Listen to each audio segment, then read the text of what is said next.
Today's video is brought to you by Surfshark. Hello and welcome to The Broken Sword, your YouTube home for the Lord of the Rings and all things J.R.R. Tolkien.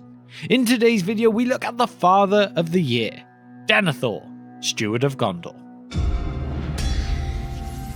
Build me an army worthy of Mordor.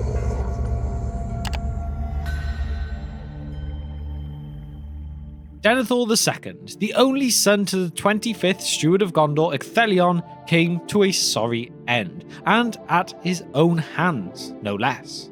Regular viewers will have heard us mention our thoughts on this issue before, that of Denethor's character in the books compared to the films, and how unalike they are. It might not be a hot take to point that out, as many content creators and writers before us have done so, but what is interesting is how we can look at their differences to understand who this man really is. Father of the brothers Boromir and Faramir, one of the last stewards of Gondor, Denethor II was a complex man, and in this video we will attempt to understand him on his own terms. But before we dive deeper into Denethor, let me pause the video for a moment, as I'd like to take this moment to give a massive thank you to our sponsor for today's video, Surfshark. They are a VPN app or web extension that not only keeps you safe online, but also lets you take yourself out of wherever you are and land your device in a different location. It encrypts your data and protects anything that is private to you, and not just for one device, but as many as you like. That is the kind of thing that Sauron would have liked, so that the elves would not have known it was him when he first put on the One Ring. But that's not all though. One of its best features is that it lets you use different locations for your surfing needs. For example, here in the UK on Netflix, we do not have access to The Lord of the Rings. I mean, come on, what's up with that? But now you can go and set your device to somewhere that does have it and not miss out on any Tolkien goodness anytime you want to watch it. Surfshark are the ones who make this all possible, and through us today you can get an extraordinary 83% off. Seriously, all you need to do is go to the link at the top of the description and enter the promo code BROKENSWORD to get that awesome 83% off with 3 extra months for free or with a 30-day money-back guarantee. So, what have you got to lose in trying to protect yourself today? Check out Surfshark. But now, let's get back to the video. The line has ended!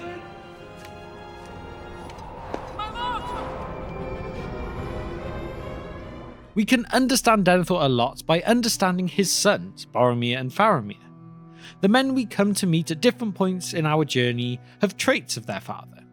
Boromir, that of his eagerness, earnestness, and self-critical, desperate need to do his duty. Faramir has his intelligence, scruples, and could be thought of as a representative of the best of the man Denethor.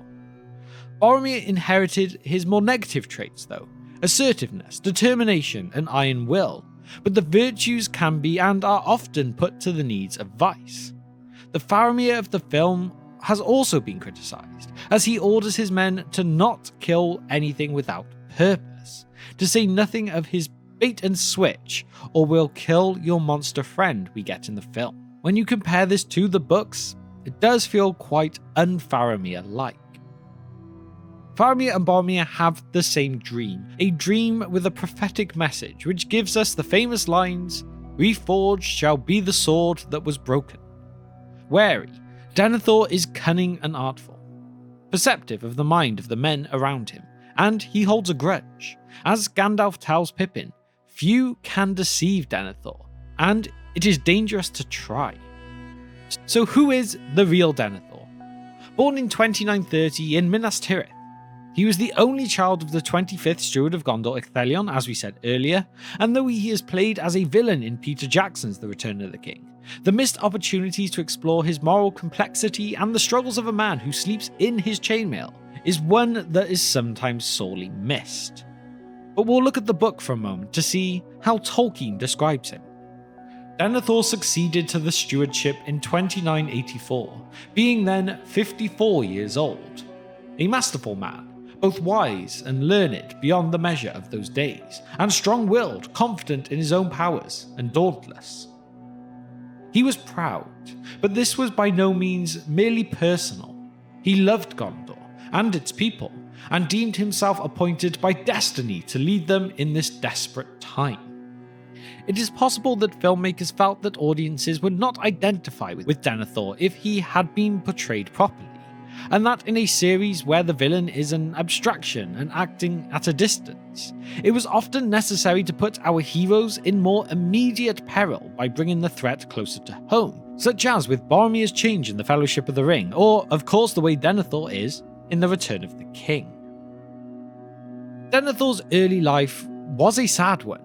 Born in 2930 of the Third Age and descended from the House of Húrin, Denethor and his family are of Númenórean descent.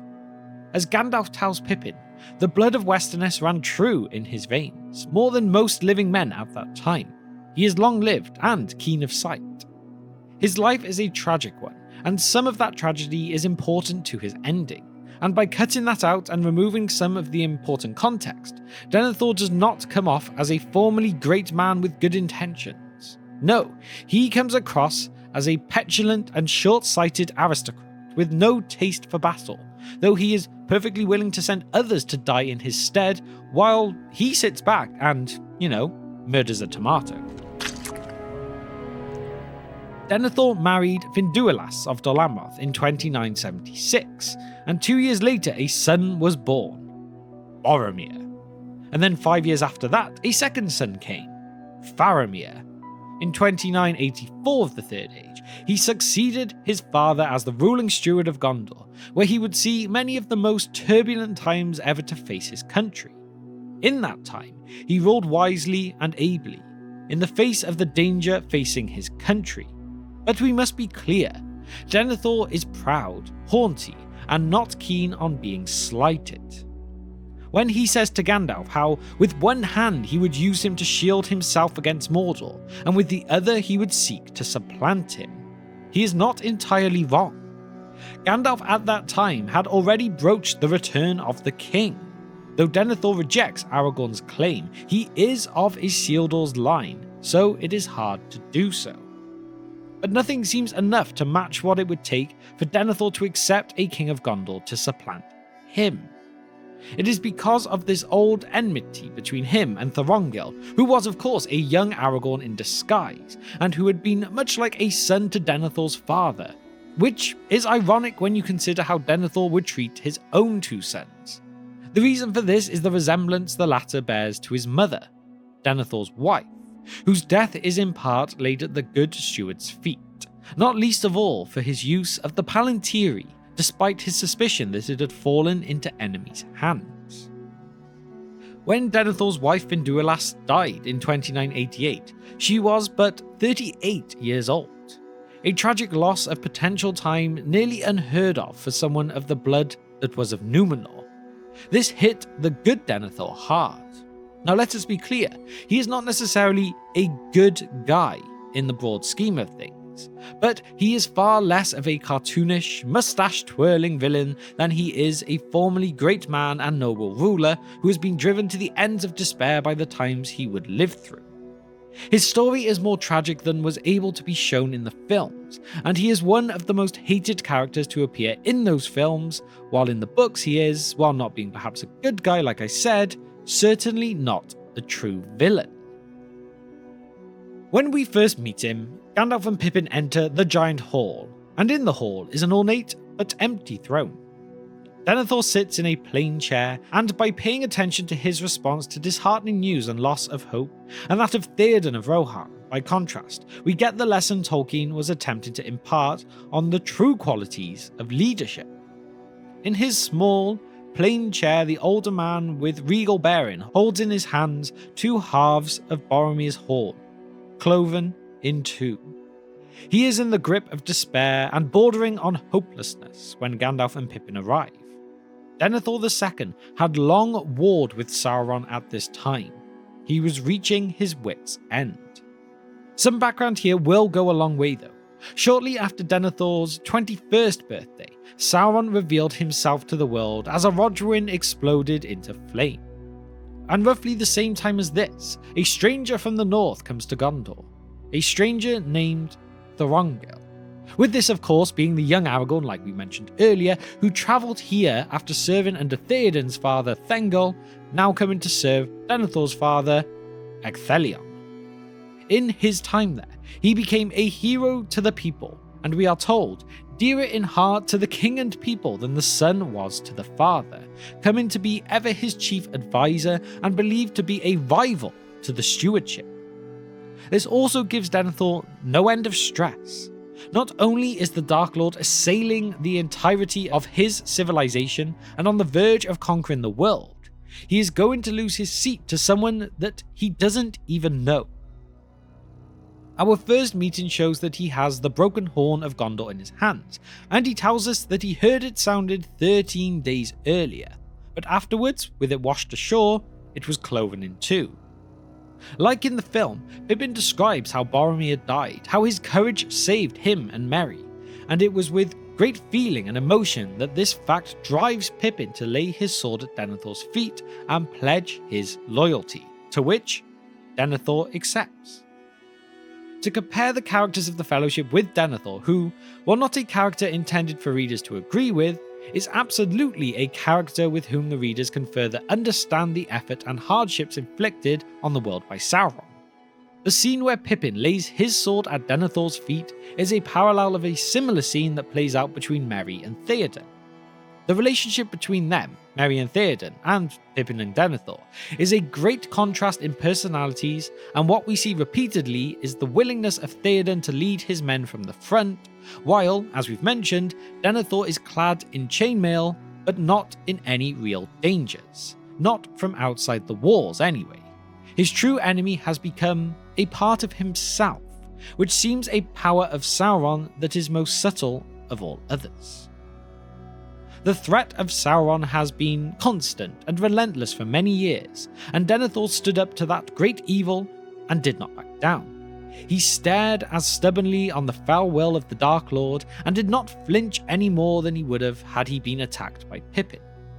For much of his adult life, he has been alone, high in a tall tower, standing up to the devil in the dark, keeping the towers lit, figuratively and literally. In response to an overwhelming threat, King Theoden of Rohan and his earlier poisoning and ocean of hopelessness is contrasted with Denethor and his hopelessness in the face of Sauron.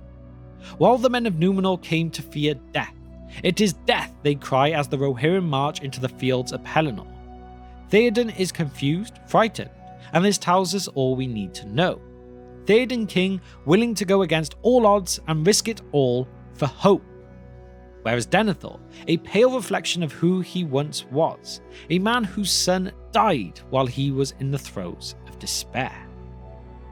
And here I'd like to just pause for a moment to ask, would you like to see the video on a closer look at the comparisons and contrast to King Theoden and the Steward Denethor? If so, then please leave me a comment of Theoden and Denethor in the comment section below. But anyway, back to the video. Faramir is wounded in an impossible mission to save Osgiliath, and is in need of healing. Denethor, meanwhile, has broken entirely and passes into the realm of legal insanity, you might say. Though he would have him on the pyre to join him in his death, his concern for Faramir reads as pathetically genuine, as Denethor has decided to kill himself, and in death, it seems he does not want to be without his son, even if there was a way to survive. A common theme in Tolkien is that of reluctant leaders who have natural charisma and are deeply dedicated to what they feel is right, and doing right is an active mission in their lives.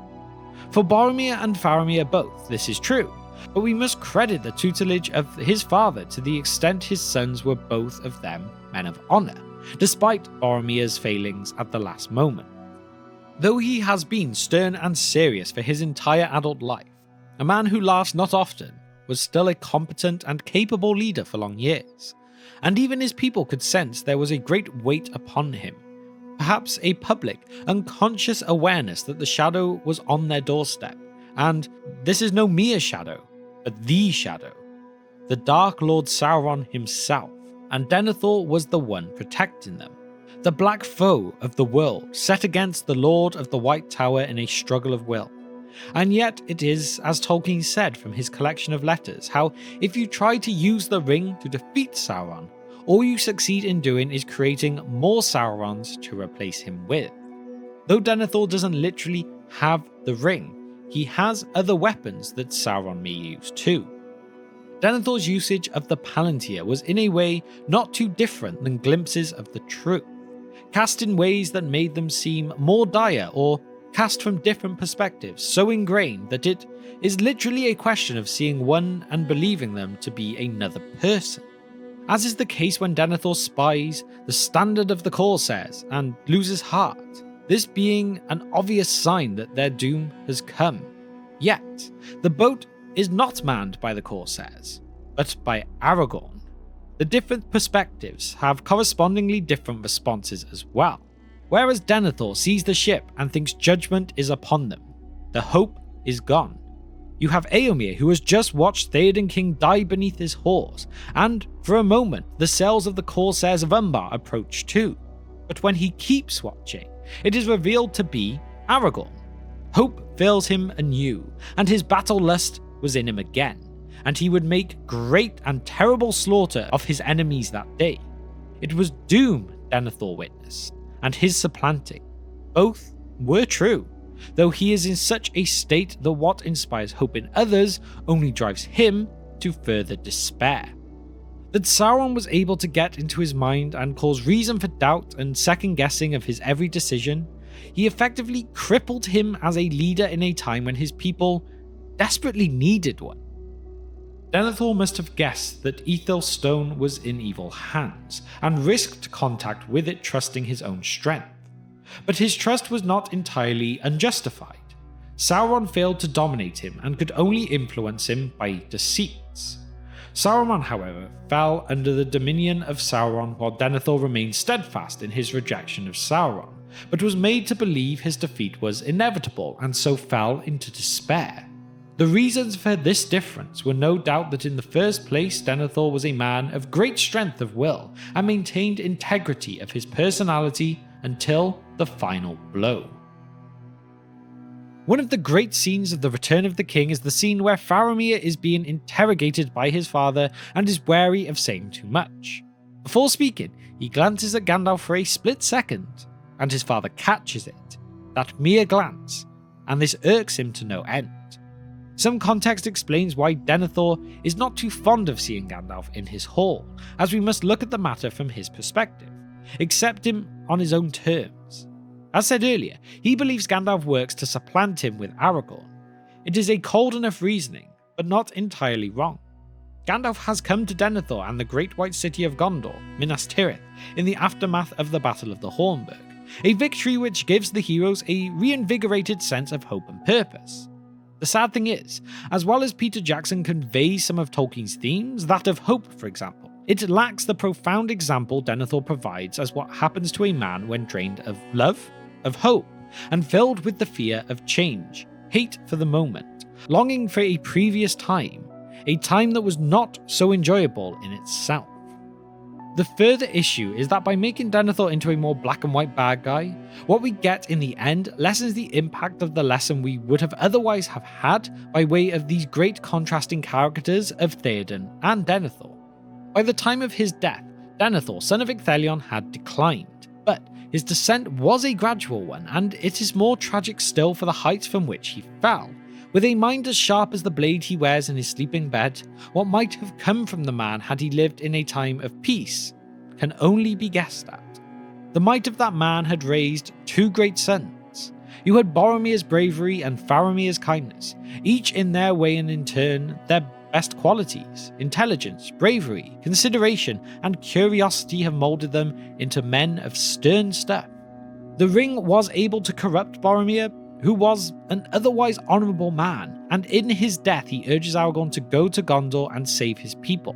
Perhaps the eldest is as shrewd as the great steward himself, because in the end, what might have given him the best chance at a long life would have been yielding to Aragorn, not dismissing his claim as inferior for its descent of that southern line.